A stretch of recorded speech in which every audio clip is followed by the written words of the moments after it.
in many ways, the intervention in Ukraine by Russia was a reflection of the observation that the West was weaker than been perceived in the past. The first intervention in Ukraine came not from Russia, but from the West. Russia is responding to Western intervention. China, a country which is also multi-ethnic but historically has its own borders, which should be internationally respected, should be one. Shouldn't that be the same for Ukraine as well, which is also internationally recognized as a single sovereign nation with territorial borders?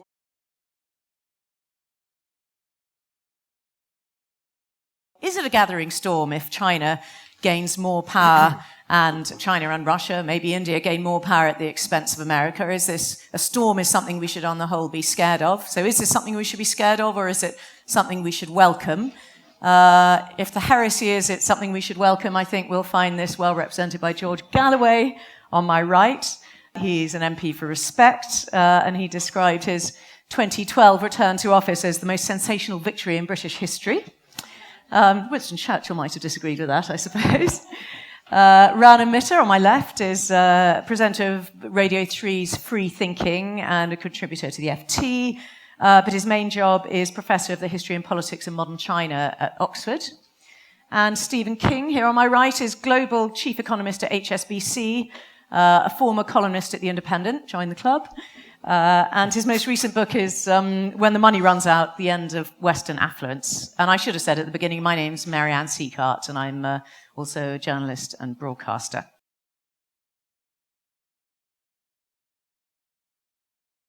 The Gathering Storm is an apt title, given the weather outside. But I don't see it globally as a gathering storm at all, as Marianne has correctly signaled. We had a unipolar world for more than a decade, dominated by a giant with the mind of a child, or at least its president had the mind of a child, on the edge of imbecility, but containing all the rockets and all the power. And it was a truly terrifying era, and we're lucky that we emerged from it. But the power is now in transformation. The United States' hard power is still very hard, to be sure, but its soft power and its economic power is in decline relatively, and in fact absolutely. And the new powers, the new poles that Marianne has mentioned, there are others though. Turkey is potentially a powerful pole. Iran is, South Africa is, and India, of course, is well on its way to being a superpower.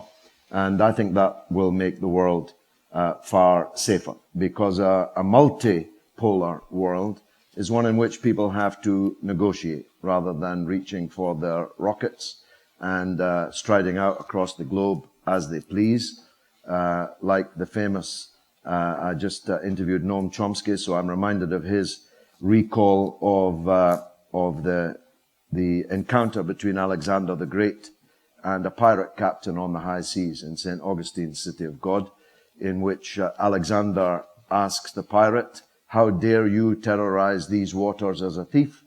And the pirate answers, "How dare you terrorize the whole world?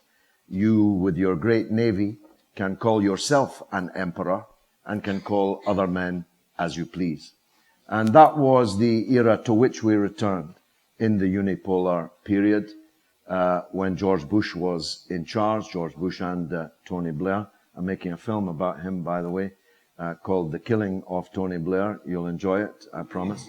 It doesn't involve me killing Tony Blair, but that would be an even more popular movie. So I welcome this new era. Of course, that's not to endorse every aspect of these new powers. I have criticisms of actually all of them, including the United States. But it will be a much safer and better world if the United Nations becomes a meaningful place again, with the powers, the new powers and the old, having to negotiate their way through international difficulties.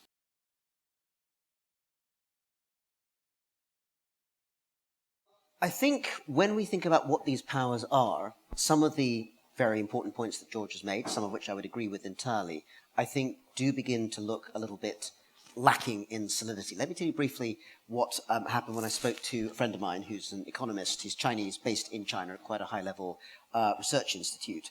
Secretly, he is in fact a great fan, in fact, of George W. Bush and of evangelical Christianity, but he doesn't tend to mention this very much at Chinese Communist Party meetings. However, when I spoke to him recently about China's prospects and where the economy is going, he got a bit impatient. He said to me, look, Rana, I don't know why you're asking me these questions, because I can tell you the Chinese system is going to collapse in 5 years from now.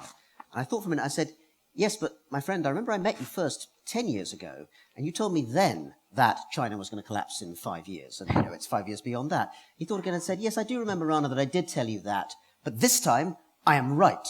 Now, there is a danger, I think, in trying to project forward where we are now in a linear sort of way. But I think that nonetheless, I think what that little story suggests is that actually, in a sense, arguing that things are going to change in a very obvious direction can be a bit of a mug's game. And China is a place which I think, when looked at closely, has so many flaws and so many difficulties that giving it greater status in the world is actually going to create more problems than I think it is solutions. Let's look in particular at the way in which China has started behaving as it moves towards the kind of multipolar world that George has been talking about. It is a country that, in the language of the playground, is Billy no mates, or should be Jiangxi no mates, I imagine. In other words, if you had to think of countries around the world which have a genuine, close sense of alliance and affinity with China, you've got Cambodia, North Korea, maybe Pakistan. I mean, these might be guys you want to take with you to a knife fight, but in terms of bringing to the United Nations, this is not the posse that you want to be seen with. I thought Russia was their new best friend. Right, let me just go into that very briefly for a second. Basically, Russia has a lot of oil and gas. China needs a lot of oil and gas. If they had been such good friends, I would like to know why Vladimir Putin had to sign the oil-gas $200 billion cooperation agreement at 4 o'clock in the morning. It suggests that this was the product of some pretty hard-line bargaining between these two. When I spoke to a Chinese diplomat actually a couple of weeks ago about this question, she just said, the thing is you have to remember that Russia has been trying to invade China for a lot longer than America has, and our historical memories bring that to mind. Just to come back briefly to the point about the multipolar world, though. China has been entirely unsuccessful, it seems to me, in terms of creating a narrative around itself that people want to align to. The United States has allies of some standing. One can argue, and I think we will argue, about how real those alliances are, but Japan, Taiwan, South Korea are all countries that have some real and formal affinity to an American-dominated order in East Asia. Even more bizarrely, to anyone who remembers the era of 30 or 40 years ago, Vietnam is now by default an American ally.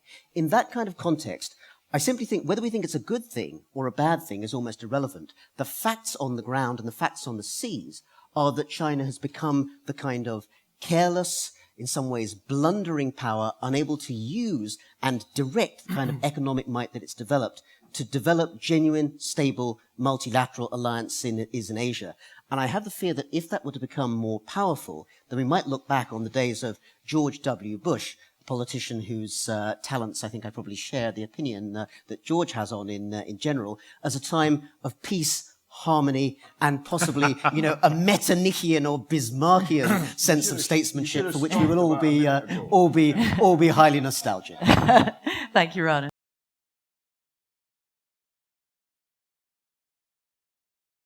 Well, first of all, my impression was that we had a rather multipolar world back in about 1913, 1914. It didn't really end very happily, so I just raised that as a broad issue about multipolar worlds. Secondly, I think that as far as China is concerned, the economics of China have advanced hugely relative to China's international political relations with the rest of the world. Its economic power is undoubted. If you look at China back in 1980, its living standards were the equivalent of those in the US in around about 1770.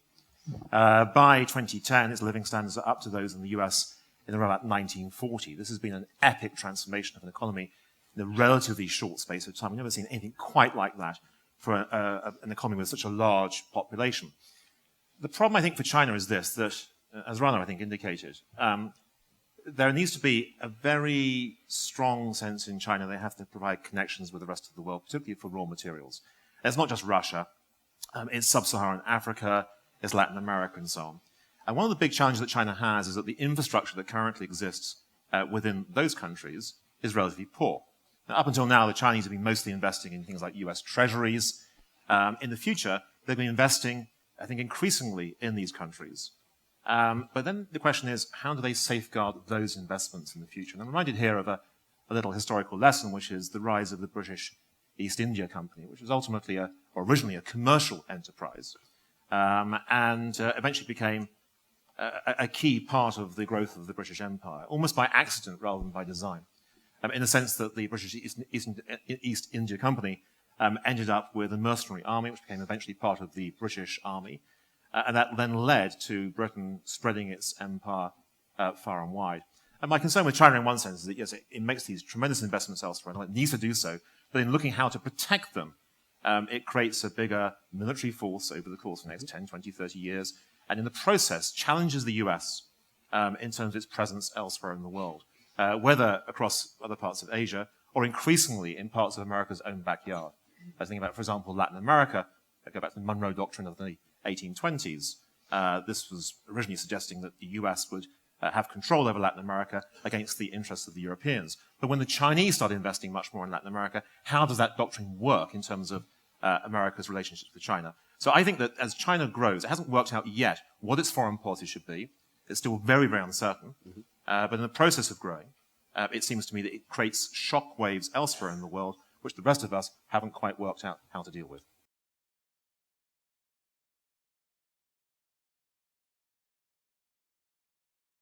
George, you seem to be in favour of a move towards China having more power and the US less power, and yet you're talking about a country which allies itself with North Korea, with Iran, and I mean, only this week actually vetoed a Security Council resolution saying that both sides in the Syrian conflict ought to be taken to the ICC for war crimes. So why would we want a country like that dominating the world? As DCI Hunt said in Life on Mars, you say that as if it's a bad thing. You see, you look at the world from an entirely different standpoint. To me, I'm not an expert on China, as our two friends are. I don't make my living watching and criticizing China. But I know two things. First of all, that China isn't going to collapse in 5 years, though it's extremely worrying if such a high-ranking member of the Chinese establishment is regularly predicting that to you. In fact, China's progress is vaulting, and the prospects for China are extremely rosy indeed. I would that we had such prospects as they do. And the second thing I know is that they know very well what their foreign policy is, and it is, as you've just described it, in a derogatory way. It is that we will not allow you to go around the world bombing people in the way that you did in that golden age you imagine we'll all be harking back to. But the French weren't suggesting we bomb Syria. The French were suggesting we should deal with human rights abuses. Let me give you a vignette that you haven't heard. William Hague called the Chinese foreign minister in the run-up to the vote in the House of Commons last August, where we stopped by a majority of 13 a war with Syria and by extension Iran, with Russia and China on the other side of that war. I think you should be grateful to the House of Commons that we have for having done that. But William Hague called the Chinese foreign minister, who wouldn't come to the phone. But he sent one of his factotums to the phone to tell Mr. Hague there is no point in a conversation. There are no circumstances in which China will support an attack on Syria. So that's the Chinese foreign policy, a rejection of the neocon, warlike foreign policy that we have suffered through this unipolar world over this last period. I seldom take my hat off, but I take it off to China's foreign policy. Let's do Stephen Cumming. Are you suggesting that the Chinese actually stopped the war in Syria? No. It was just their opinion. There were no... Mr. Hague was phoning them to get them to support an attack on Syria. Right. And they wouldn't even talk to him. They said there are no circumstances in which we will support an attack on Syria. So that seems like a very clear foreign policy to me. But It's just that you don't like it. It's not that they don't have one, it's that you don't like it. What I don't like is them preventing terrible war crimes and human rights abuses being investigated. Why is that a good thing? Because the war crimes are both being sides. committed in a war supported by you, supported by your newspaper, I don't have a fueled by the newspaper. countries that you think are wonderful. And so the way to stop the war crimes in Syria is to stop the war in Syria, stop fueling it, stop sending Al-Qaeda fanatics into destroying Syria, stop giving them money and guns. That's George, we're giving Al-Qaeda money and guns. George, if the Chinese are producing such a skilled form of diplomacy on the question of that part of the Islamic world, why just this week and many times in the last few months and years have there been so many attacks from the Muslim Uyghur population in the west of China on Chinese official sources? This doesn't suggest the kind of skilled diplomacy and engagement that you're talking about. I did say right at the beginning that I'm not here to support every jot and tittle of the foreign policy. But you did say China had a consistent foreign policy. But the Uyghurs, my dear, are not a foreign policy issue. They're a domestic policy issue. They have transnational links. Xinjiang is a province of China. And though some of you would quite like, if you'll forgive the pun, to make the Uyghur question and Xinjiang a chink in China's armor, it's not going to be allowed to be.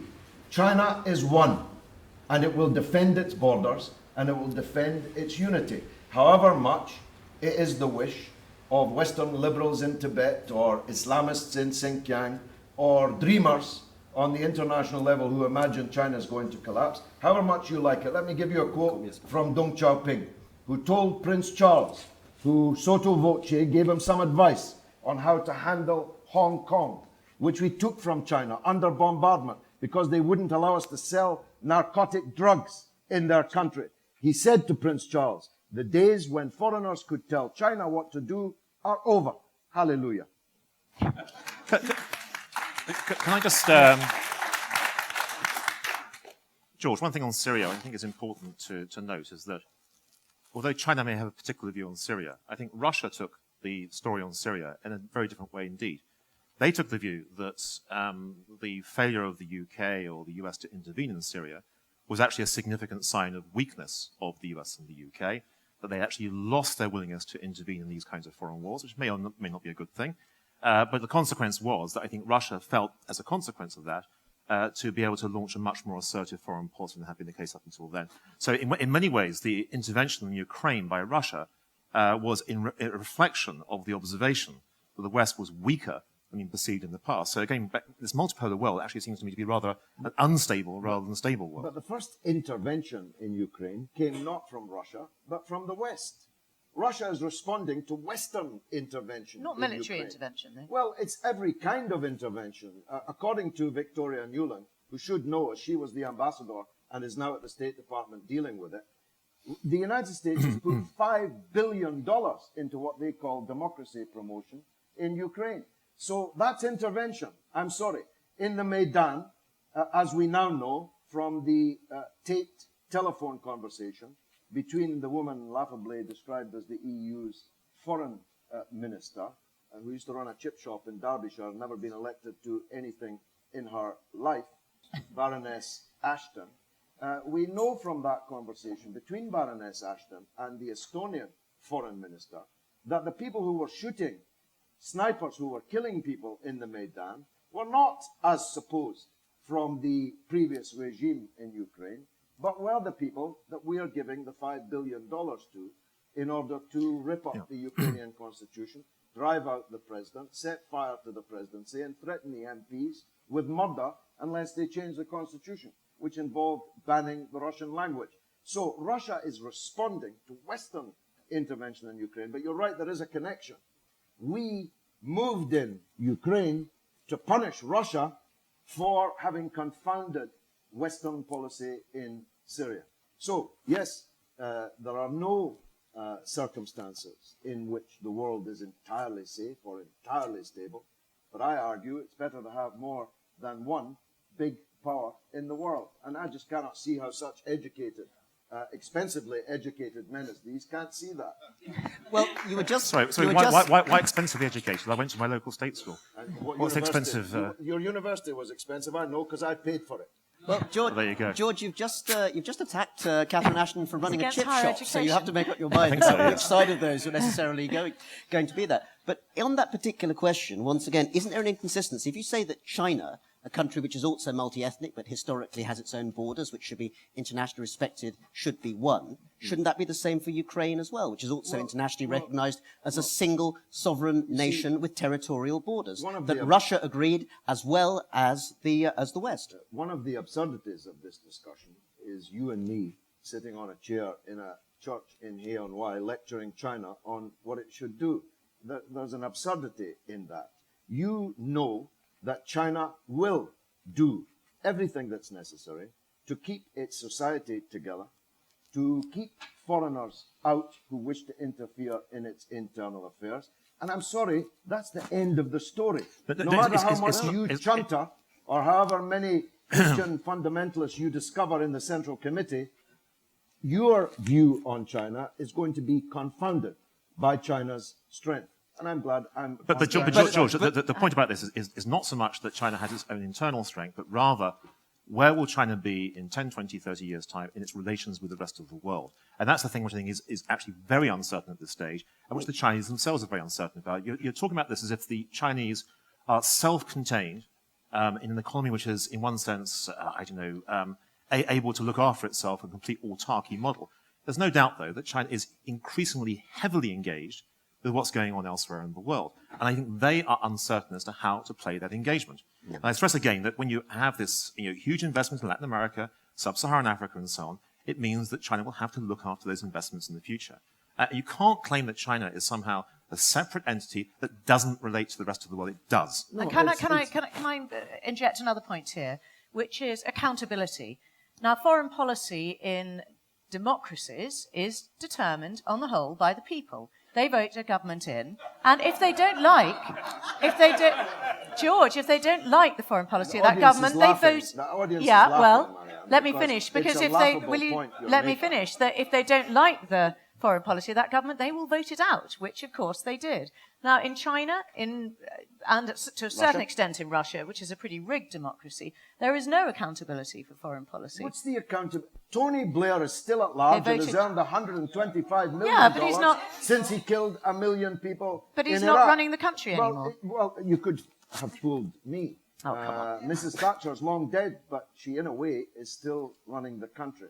This is a spiritual argument, is it? Your ideal or idealizing of American and British democracy rightly provoked ribald laughter in the hall. The imperfections of democracy in our countries are mirrored, of course, in imperfections in democracy in other countries. But China's not even a democracy. People in glass houses shouldn't throw stones. And I'm afraid, as an employee of Rupert Murdoch... I am not I left 7 years ago. Get your facts right, George. Still in my mind, you're in... as a former, many things are in your mind, George. As a former employee of Rupert Murdoch, and you as an employee of a bank doing very good business. Yeah, it's terrible, isn't it? You're a banker. That's what you are. You're a banker. And you're a politician. Which one's worse? I'm not sure, actually.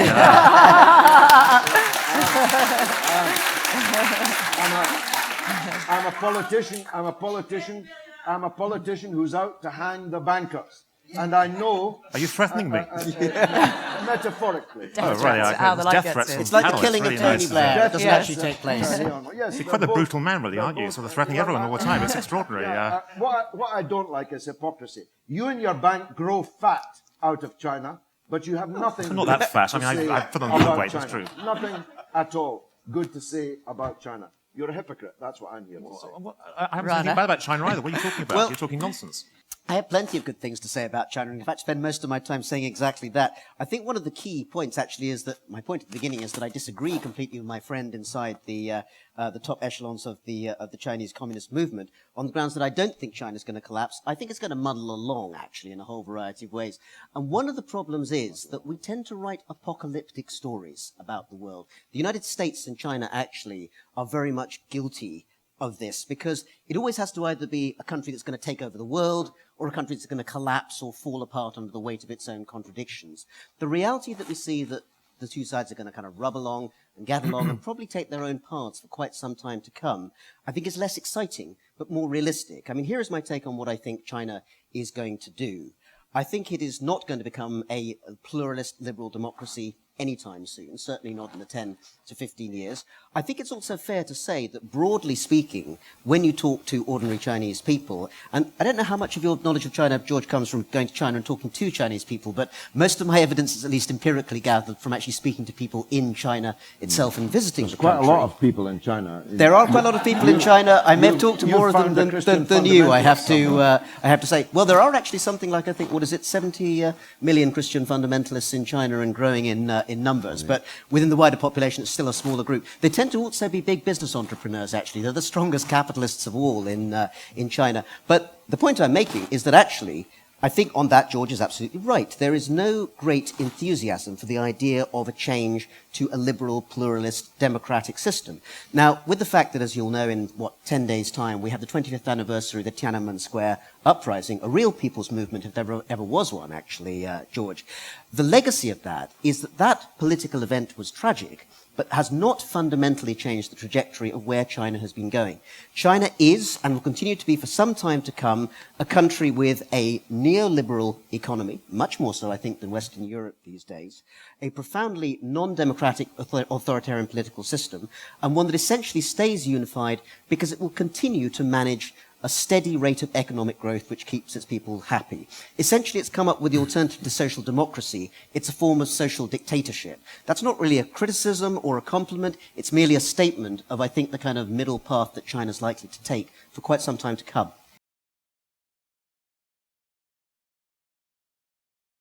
So are we on the verge of a new world order? And if so, is it simply going to be a sort of muddled one, as you say? Or, I mean, will China actually, in political terms, start to equal the US or even overtake the US? Not remotely. I mean, this is one of the things that I think is a great compliment to China, that we are talking about a country with a per capita GDP of $8,000 per year. With quite a lot of capita, though. Well, quite a lot of capita, but when you even it out amongst 1.3 billion people, it's still a desperately poor country, which actually is much more concerned about its own internal politics. It's currently turning as its main engine of growth to domestic consumption. Now, if you want people to take more holidays, if you want people to buy more knickknacks, plastic goods, whatever else it might be, the last thing you want to do is actually start a war. But at the same time, it means, and I think Stephen was getting at this, that your foreign policy is far more oriented to keeping the domestic economy going and smooth and stable than it is either towards foreign adventurism on the one hand, or to finding some kind of big, major new global role in terms of being, the new America or the new Rome. The Chinese very much like the idea of being thought of in those terms. But when it comes to saying yes or no on Syria, on Nigeria, on the Middle East, on, a whole variety of questions, you'll find that above all, what they tend to do in the United Nations is simply to abstain. Even the veto isn't used that often. China's foreign policy talks a great deal, but it doesn't actually do anything very much because in the end it's still a country that thinks about the domestic economy first. I mean, I think you're right that the chances are it's going to grow steadily over the next few years at a much faster rate than we're used to in the West. But there is nevertheless a fear that things could go wrong. And this process of trying to shift China away from an export-led mercantilist model, as was the case before 2007, towards a model which is much more based on consumption, is one that's been very, very difficult to achieve so far. We've seen lots of investment domestically, not a lot of consumption. And to get consumption working, you have to create some kind of credit system. And the credit system means opening up your sort of capital account, your markets to the rest of the world, which other countries have tried to do, sometimes successfully and sometimes with tremendous risk, as you saw with the Asian crisis back in the 1990s. So one big question, I think, is if things were to go wrong in China, how does the political system cope in a period of profound disappointment? Bear in mind, this is a country that's delivered 30, 40 years in a row of tremendous gains in living standards, where those who are still stuck in rural poverty have the hope and the expectation they'll come out of rural poverty within the next 10, 20 years. If there's a really big bump in the road, and no country is immune to this possibility, how does the political system cope? Now, one possibility the political system does gradually evolve towards some kind of democratic model, whether it's a Western model or more sort of Japanese, Taiwanese, Korean model. Another possibility is that China is tempted down what you might describe as a nationalist route. That actually nationalism is one way of binding your country together, effectively trying to blame other people for your own difficulties. And that, I think, is worrying both in the Asian region in terms of nationalism growing both in China and in Japan, as we discussed, I think, in the past. And it's also potentially worrying because Putin has demonstrated in one sense that nationalism works, at least in the short term. And I think it's another a threat to the idea of a stable, multipolar world. And are we going to see a more nationalist India now that Modi has won, do you think? Well, this is one of the things that makes one wonder about whether or not the multipolar world is actually going to work out or not. I mean, in an extremely wide-ranging and highly democratic election, India has decided to elect someone who has a view of the world which, whatever else you can say about it, is a real departure for India. There has been clearly a BJP Prime Minister before, Vajpayee back in the late 90s, early 2000s. But this is the first person who comes, I mean, George was just criticising Catherine Ashton for her chip shop background. Well, of course, Mr. Modi used to sell tea in the street, and he started from that very, very kind of low background to rise to prime ministership. An amazing story in terms of the level of mobility that is possible in India.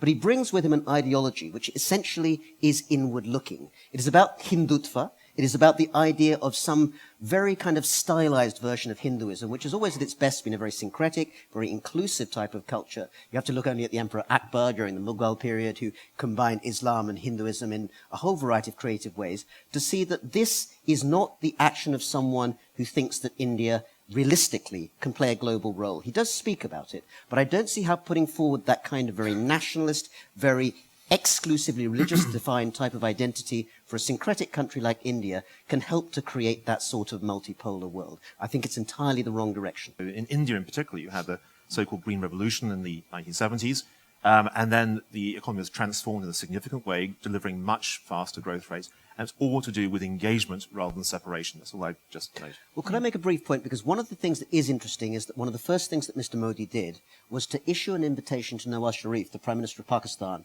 to his inauguration as Indian Prime Minister. I don't know if Mr. Sharif is going to take it up or not, but of course there is a sort of Nixon to China type thing there, that if a very nationalist right-wing Indian Prime Minister can make that link to Pakistan, then something that people talk about but show very little evidence for, which is the idea of a stronger set of Asian unities, might start to create that kind of multipolar identity that George was talking about earlier.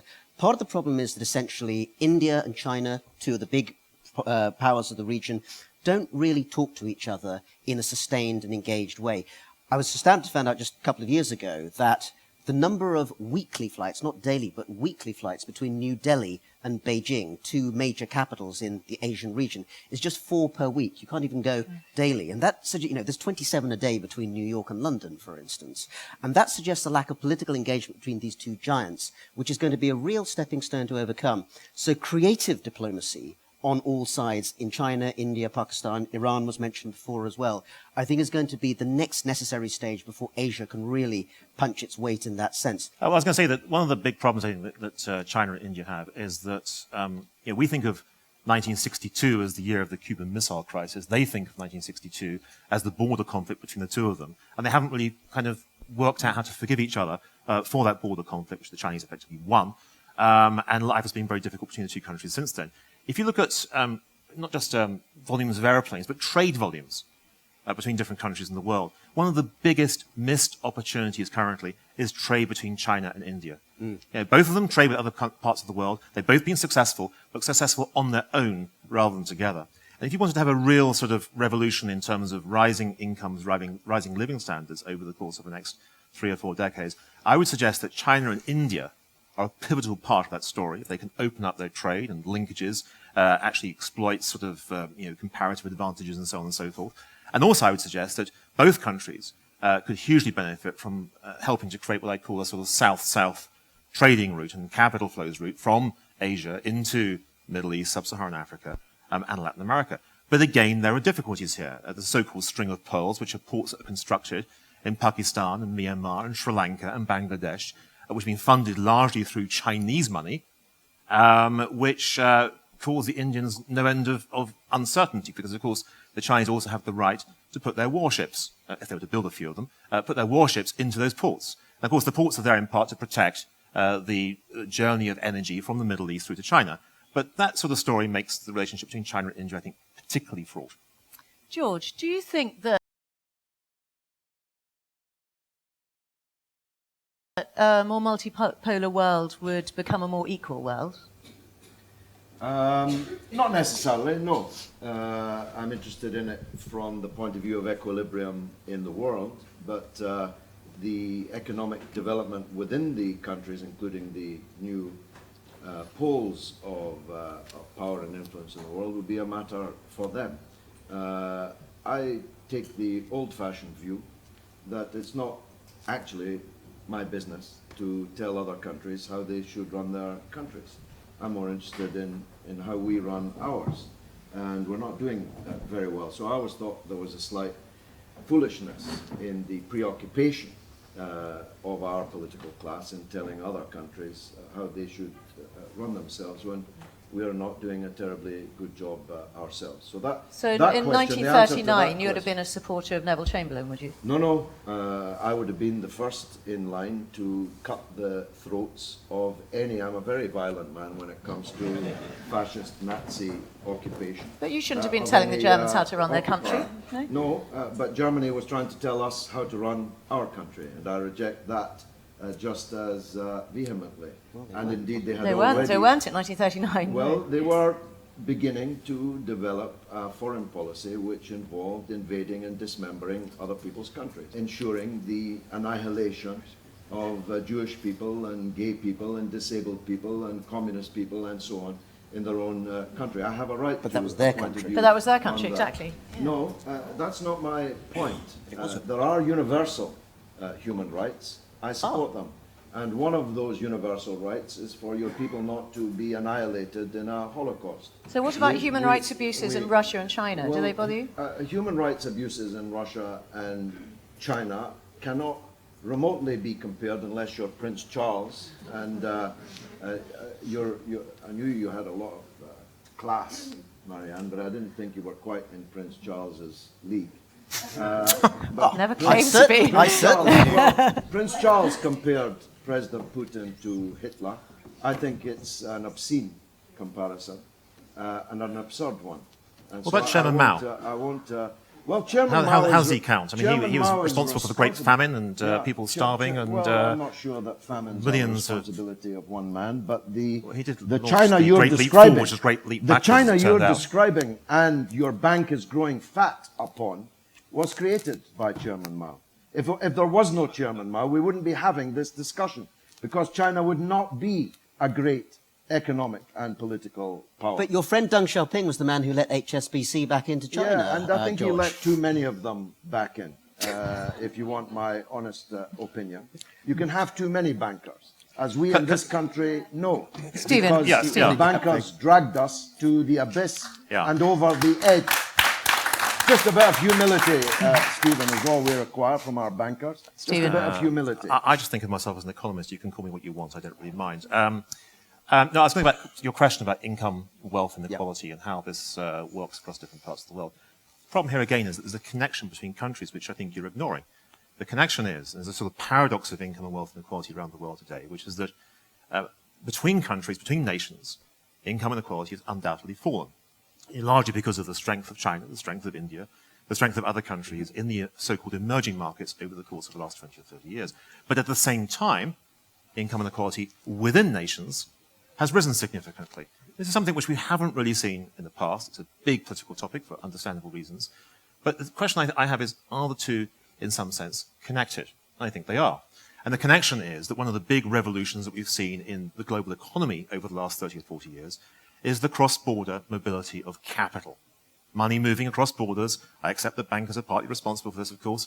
But money moving across borders, in many ways creating opportunities for countries to grow more quickly than would otherwise be the case. If you say, well, what was the sort of single most important reform from Deng Xiaoping in the 1980s? It was opening up China for business with the rest of the world, not just relative to Mao, but relative to China over the last 400 or 500 previous years. It was an absolute revolution.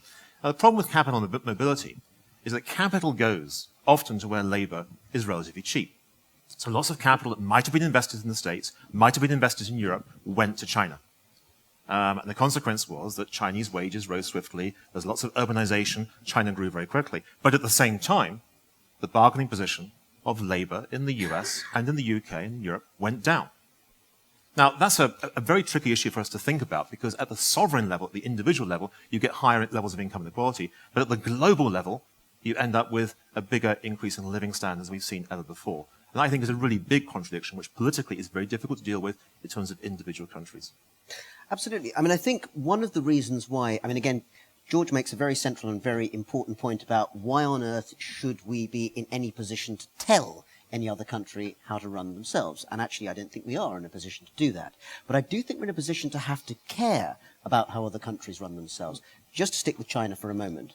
If some of the things that are going on in the East China Sea at the moment, where China's concern for non-interference and territorial sovereignty seems to be a little more flexible, certainly in terms of possession of islands placed equidistantly between Japan and China in those seas, which could trigger, not I think necessarily through intention, but through carelessness, a conflict between the second and third largest economies in the world. If that were to come off, if the whole of that area were to go off into flames, I think it would affect economies all across the world, including our own.